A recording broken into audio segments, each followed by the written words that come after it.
possession. Oh, what a dunk. Hey, look at him look back at Morning.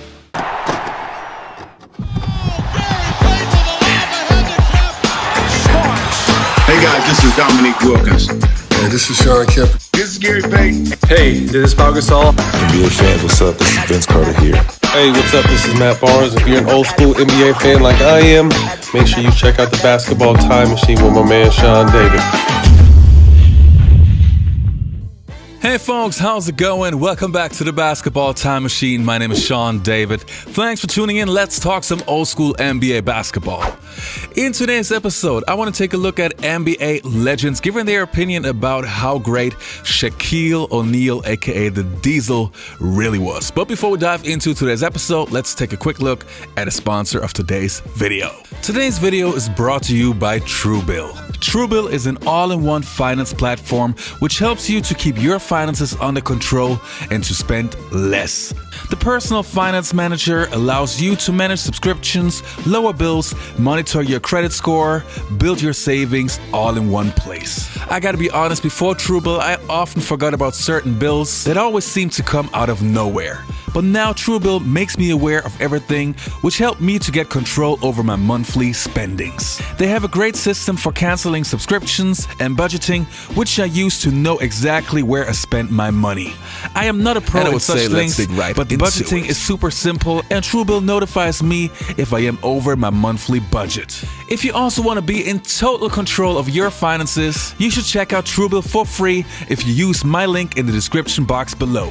Guys, don't wait any longer, check it out right now.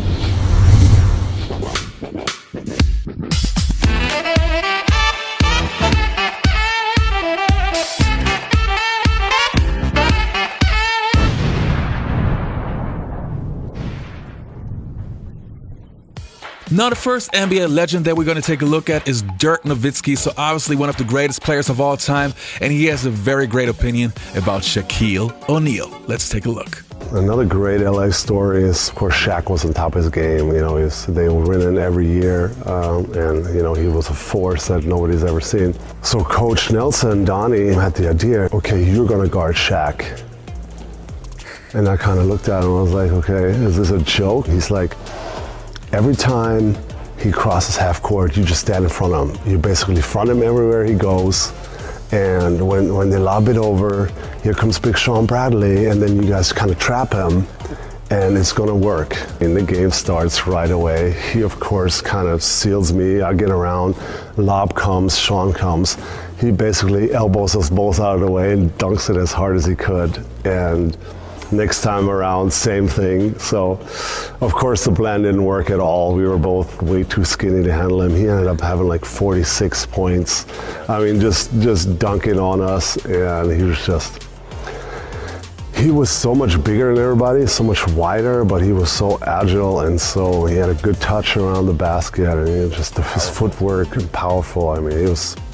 So that was my Shaq story. I tried to guard him, and he left the game with 46 and probably 24 or something. Last time you guarded him? Yeah, that was the only time I ever guarded Shaq. Shit, Shaq outweighed me by at least 90, 95 pounds. So I'll bang with you a little bit. I banged with the big fella a little bit. But damn, the first time I actually banged with him down low on offense and defense, I'm sitting in my locker room, right? Sitting in my locker. I got ice on my knee, ice on both my ankles, and I'm just sitting there like this. And Cliff Robinson walks by, and he's just looking. He like, yo, hey, Roscoe. He said, you can't be doing that shit, yo. He said, you got to take him out on that wing a little bit. You know, you can score out there. You're faster out there, more agile than him on that wing. So take him out there to your world. He said, because you know where he's going to be at on defense. You know he's going to be right there from block to block. And he's going to be doing what? Leaning and, you know, just being a big fella, just being Shaq. So I had to listen to that, because for me, I'm not going to be sitting like this every time we play the Lakers and I'm all iced up, you know what I'm saying? When Shaq came into the league, he had such a great passion and enthusiasm for the game. With his size and strength and mobility, it was something we really hadn't seen. O'Neal runs the floor, takes it all the way! And in the next clips, we're going to see more NBA legends, and we're going to start off with Grant Hill, who not only played against Shaquille O'Neal, but who also was a teammate when he was playing for the Phoenix Suns. Let's have a look. What a dunk by O'Neal! He does it all. He is the complete package. I mean, I think the thing that is interesting about Shaq is that he made the big man fun. He gave the big man personality.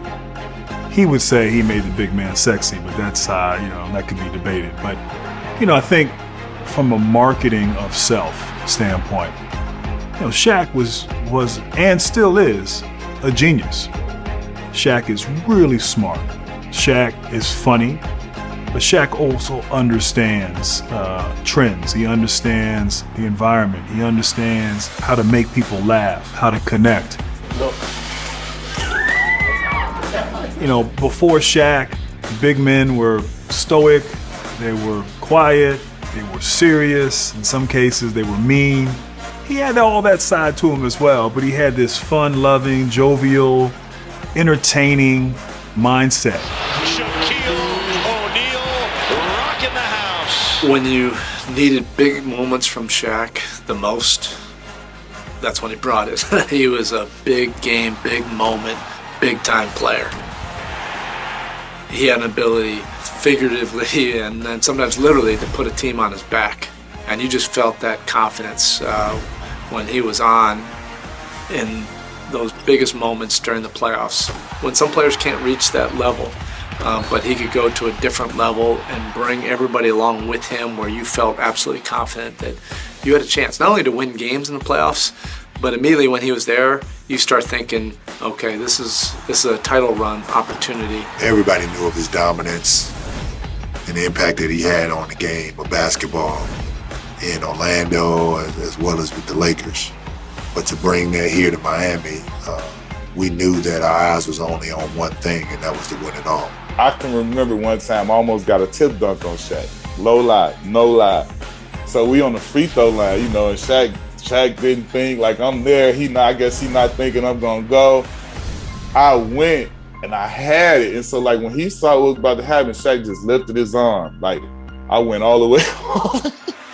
And so afterwards, he turned to me and looked at me like, "Don't ever do that again." He's like, "You lucky I like you. I could have hurt you right there." He's like, "You caught me off guard. I didn't think you." But like, just like that, just speaking to the strength that this man, like he was, like you didn't want to get in his way. Period. Rejected O'Neal. O'Neal runs the floor, takes it all the way. Shaquille O'Neal. He's a 7 foot, 400 pound.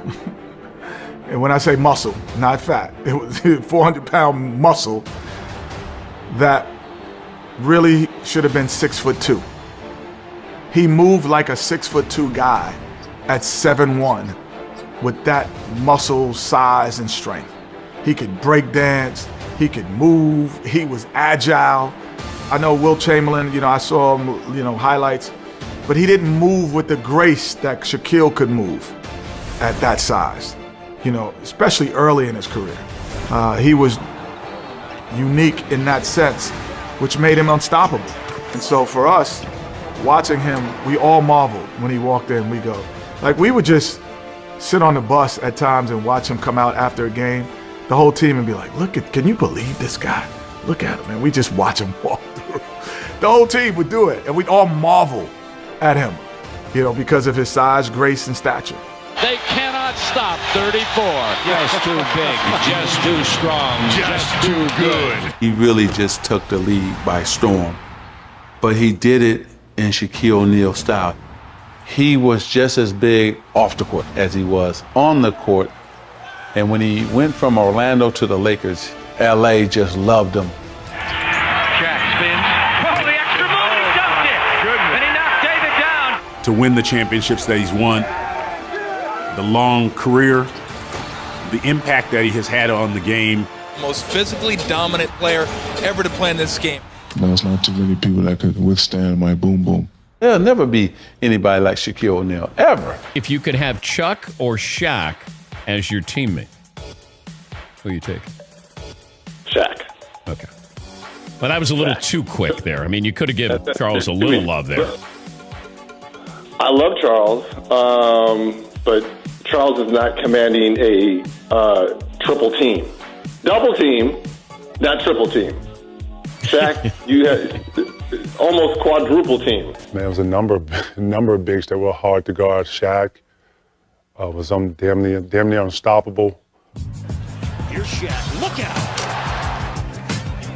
He was one of the strongest players I ever played against. But the way you try to play Shaq is not physical. If you play physical, he's going to destroy you. You know, when I have to be honest, to me personally, it's a little bit difficult to explain how good Shaquille O'Neal really was. Because if he wanted to, he was not only one of the best bigs, he could have been probably the best big of all time.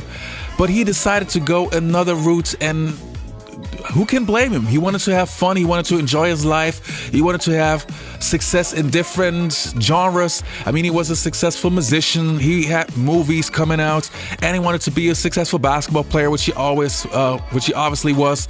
So how can you blame a person who wanted to enjoy his life? On the basketball court, obviously, he was one of the best bigs of all time. But to me, as I said earlier, he had the potential to be even better.